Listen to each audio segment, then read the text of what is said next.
Welcome to the fifth video for my third chapter of our ActionRPG project in Unity. In this video, we're going to actually set up the player taking damage methods and configure the player file to have all the same stun stuff, the flashing stuff as the monster does. And then we're going to use that one little method we've commented out to test those things on the player. So let's get to work. Let's start by lifting a few methods out of enemy and then tweaking them for what we need for player. So those methods that we want to take are check health, hit, update hit flash, and update stun state. That's actually a lot of stuff that we are going to just move over to the player. And doing it this way does kind of save us a lot of hassle, because then we don't have to sit there rewriting 100 lines of code-ish. So I'm going to take everything from the start of check health. We'll grab the late update as well. We're going to take everything from late update, check health, the entire hit method, the update hit flash, and the update stun states. We're going to copy those. We're going to go over to player, and I'm going to put them towards the bottom. So we'll put it in after like all these melee attack things. And so we'll hit paste. A lot of methods just got dropped in here, and there's a lot of things that we have to fix and make that more correct for the player. So I'm going to minimize these back here in enemy just to keep this organized. Alright, so what we need to do inside of player, let's kind of just go variable at a time. So I'm not going to probably do a death effect for the player, so I'm just going to take this line out of check health. And let's just delete the player. We may come back and revisit that a little bit later to make it like a press to restart type of thing. And so we'll revisit that in a later video. The player's variable for health, though, is not health. It was actually called health.currentValue because health refers to that int value thing that tracks in between stages. So this is going to have to say health.currentValue is less than 0. And so check health looks good. We've got late update, so all that seems wonderful. Subtract the health from being hit, so that's going to be health.currentHealth minus equals incoming damage. Same code for the body, add force. And then we can start thinking about what we want to do for stunned on the player. So we would need, well, we don't have a variable for is stunned, so we're going to have to go make that. We're going to have to go make is stunned ticker, hit flash duration, and hit flash ticker. So before we continue tweaking these, let's go up and make those. This, I personally feel like it goes under the health and mana section. So we'll need private is stunned, private boolean. Then we need private float is stunned ticker, private float hit flash duration, private float hit flash ticker. And so we've got all of our initial variables. Maybe we can just make sure that we set in here right after is attacking. Maybe we can just drop an is stunned false and is charging false. Might as well just keep all those false. Okay, looks good. Hit save. Let's go back and fix these methods some more. So we'll see that the hit flash update did actually get all of its get everything kind of straightened out, and we're good with this. The only thing that I might consider doing is making the player blink quicker than a monster. So I'm going to drop these to 0.5 for the player.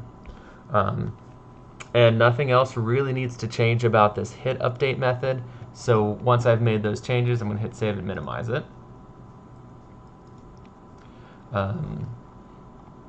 Let's go back to taking a look at this hit method though, and continue making it player friendly.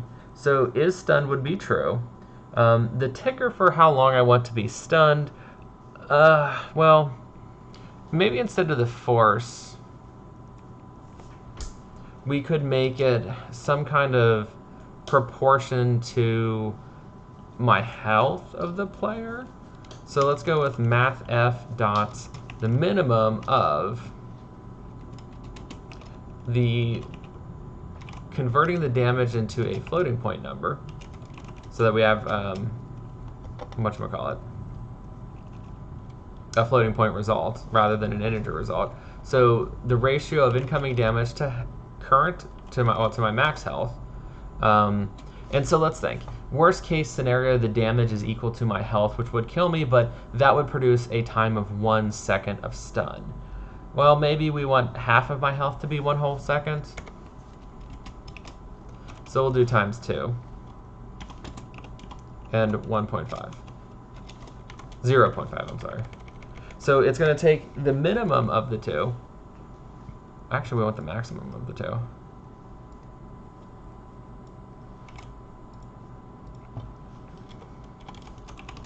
So stun for max of, well, I guess to be fair, if the incoming damage is greater than my health, but 2 seconds, well, it would kill the player. So it's 2 seconds or 0.5. So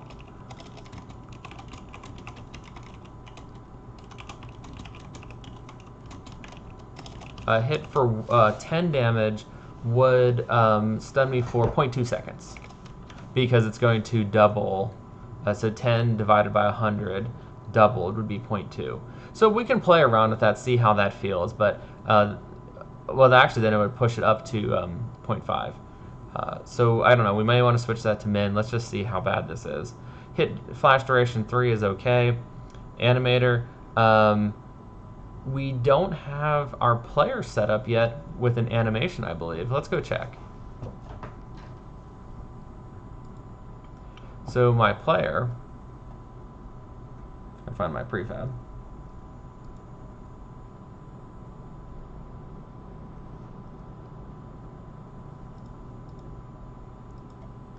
So let's take a look. Does my player have a hurt animation? No, my player does not. So we probably would want to go create that real quick. The only downside is this could, it's kind of the standard fare of having all the different directions.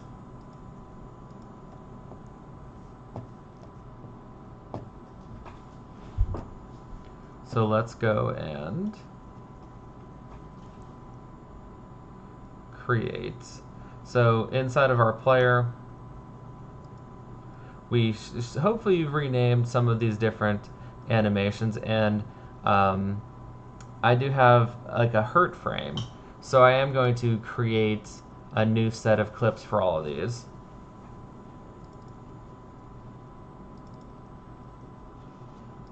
So we need a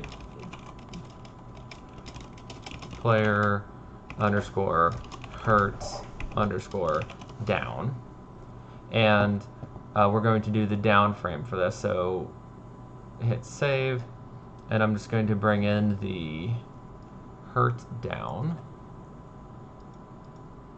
So the player looks like that. And really nothing else I'm gonna do here. I'm not gonna try to put a second frame in. You could look through the frames to see if there's any other ones that would make sense.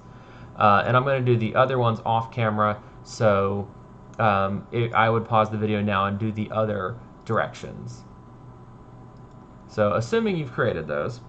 So I don't want the individual player hurt down here. We're going to kind of set it up like we did with the monster.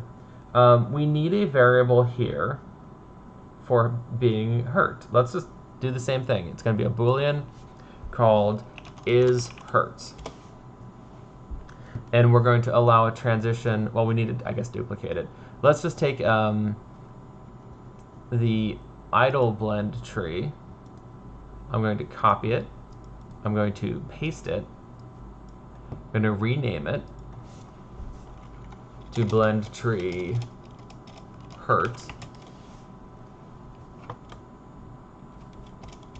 And then I'm going to open it up.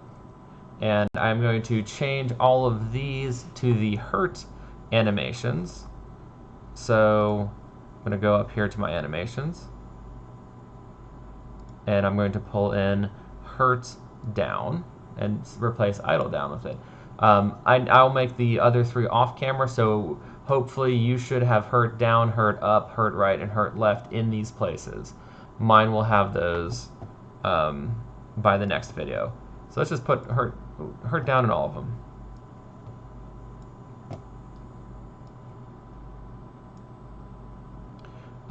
And then going back to the animation state, from any state, make a transition into hurt. And the condition for this is the is hurt boolean is true. The settings for that, it will not be able to transition to self because that was the problem we had with the monster.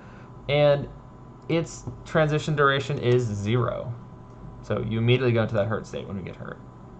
And we're going to make a transition back into idle. Out of it does not have an exit time, so it just happens immediately. Transition duration is 0. Again, it happens immediately. And the condition to leave is hurt is false. And so now we should have the player's ability to go into a hurt frame. All right, let's go back to the code. So now that we've done that, this is hurt is applicable to the player. It'll play the player's kind of knocked back and in pain looking animation. So we need to do a few other things to cause the player to not get into any trouble. So we need to disable the player's ability to attack and charge their fireball. If you didn't do the fireball charging, you just don't do the is charging. So is attacking is false. The player got knocked out of their attack state. Then we're going to disable the charging is charging, false, getting knocked out of the charging state. And then we don't really need any of the other ones. But let's then do if charge bar is not equal to null,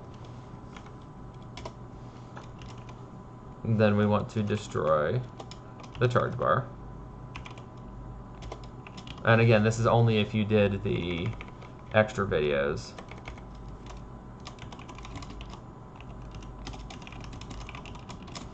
Well, to be fair, is attacking is, you always need to do that.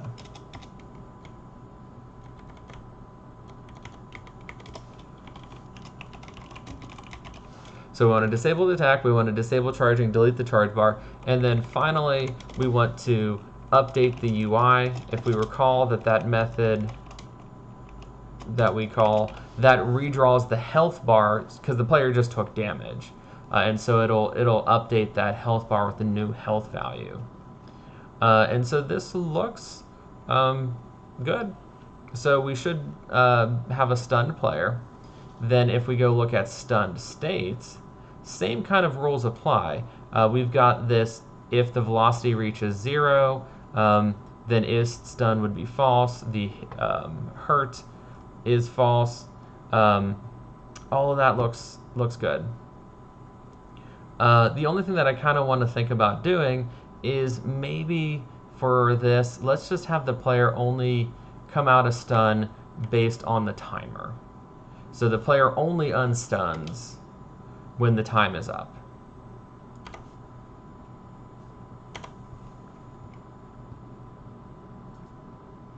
So we can save that. And now we've just got to call all this. So inside of my massive update of player things, we need to, much like the enemy, we're going to have to call update hit flash and update stun state. We'll do it right after cooldowns. Now, we don't have a way to test this right now, so let's make a way to test it. If you recall, we left this code in here that allows me to hurt the player. It's the reason I kept that. Now, instead of just updating the health directly, let's go and do the hit method.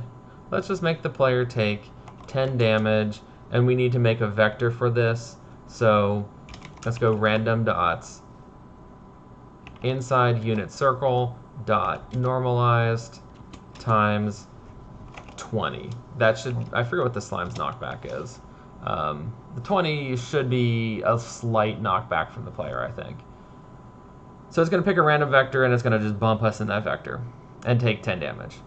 So hit save. So if we push R, the player should get randomly hit and randomly knocked in a random direction.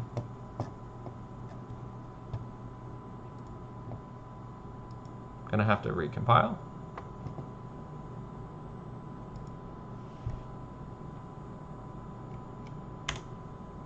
And you can see that the player does get knocked in some variety of ways. Then eventually I just die.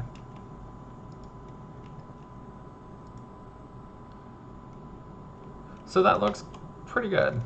We take a little bit of damage, we blank. However, if you notice, I'm still able to do stuff while stunned.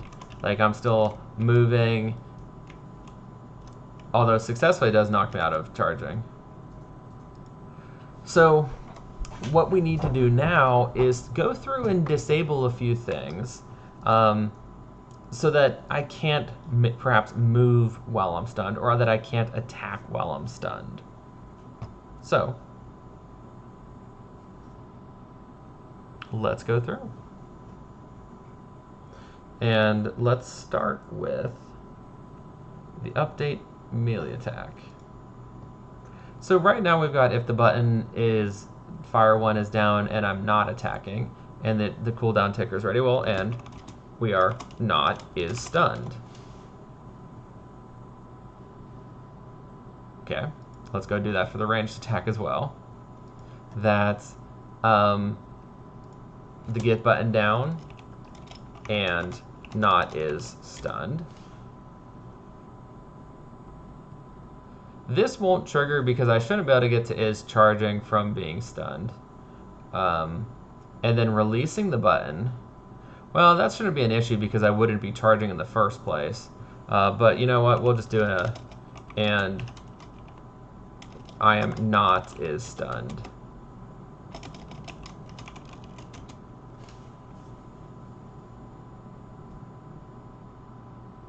Okay. So that got updated. We can minimize my ranged attack. The inputs, as far as this goes, what's going to happen is I am going to be pushing keys, so I might need to think about which way I'll be facing. It's fine. The player will just face in different directions as they're pressing keys. It's not really a big deal. But we do want to prevent the player from moving while I'm stunned. So let's go find this fixed update. And we move if I'm pressing either the move keys. Well, we do want to also make it so that if I'm not is stunned and parentheses, I'm either pressing X or Y. I'm pressing some kind of movement in a direction.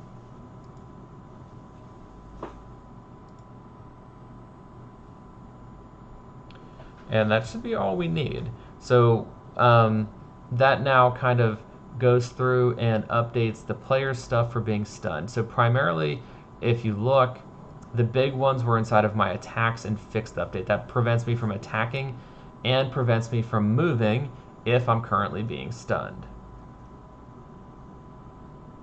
So we'll hit save, and let's go see. Let's make this damage 50. So let's see if that stuns me for longer.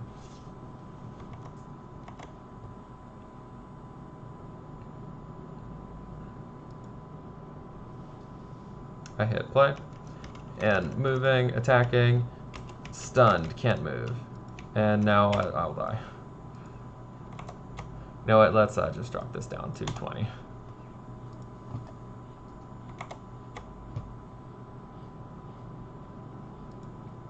So we give it another whirl, and I take damage, can't move, take damage, can't attack.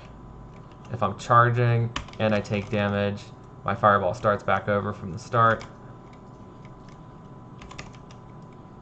So far all this is looking good. Let's do taking damage and dying while charging a fireball. Properly deletes everything. So it looks like all the cases are working pretty well here. So we now have the player's ability to take damage. So what's going to happen next is we're going to start programming the movement of the slime, start getting its AI to do some stuff, and then the slime and the player will actually have a real fight, because the slime will bite the player and hopefully cause some kind of damage or knockback to the player. But right now, where we're at, that's pretty successful. The only thing I'm going to recommend is maybe we just comment out this little debug key again.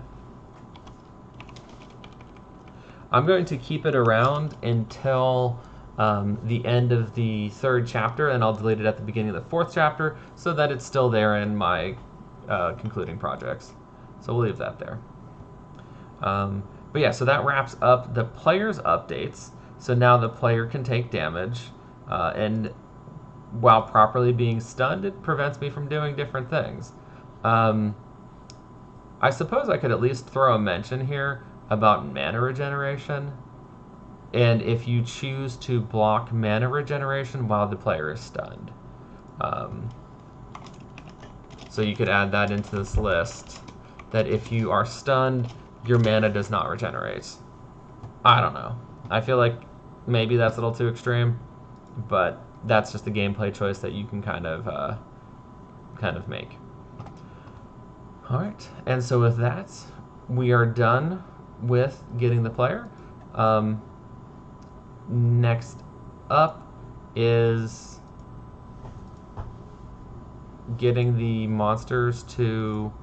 Oh, that's a lot of things I have to minimize. Getting all the monsters to move, attack, and have an AI behavior. So join me for the next video where we begin that. We're going to start with the monster actually picking its AI task. That may actually take the whole video. So I'll see you then.